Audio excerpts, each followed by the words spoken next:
এইটা এখন কেউ না, তাড়াতাড়ি করে কাঁঠালটা কেটে ফেলে দি। আরে রিমা দেখি কাঁঠাল গাছছে, তাড়াতাড়ি করে এখানে গিয়ে দাঁড়িয়ে পড়ি।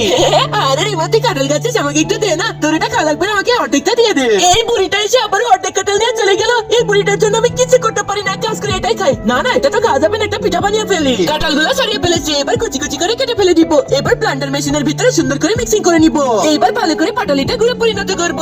এরপর গুড়টা মিশিয়ে দেওয়ার পরে সুন্দর করে কিন্তু আমরা একটু নাড়িয়ে নাড়িয়ে দেখবো, আর আটা মিশিয়ে দিব। তারপর সুন্দর করে নারকেল কুচি কুচি করে কিন্তু কেটে দিব।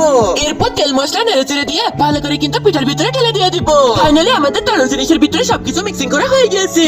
আজকে দেখবো কে আসল মুসলিম, যে আমার মহান আল্লাহ তাআলার জন্য ভিডিওতে লাইক করে চ্যানেলটিকে সাবস্ক্রাইব করে দিবে। তার মা বাবা দীর্ঘদিন বেঁচে থাকবে ইনশাআল্লাহ। আর যারা যারা সাবস্ক্রাইব করবে না, আমি ভেবে নিব সেই শয়তানের দলে আছে, আল্লাহকে ভালোবাসে না।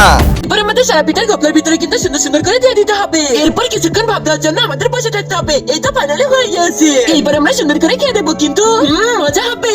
আবার এসেছো তুমি তো বন্ধুরা, তোমরা বলো তোমরা এখন কি পিঠা বানিয়েছো, অবশ্যই কমেন্ট করে জানিয়ে দাও।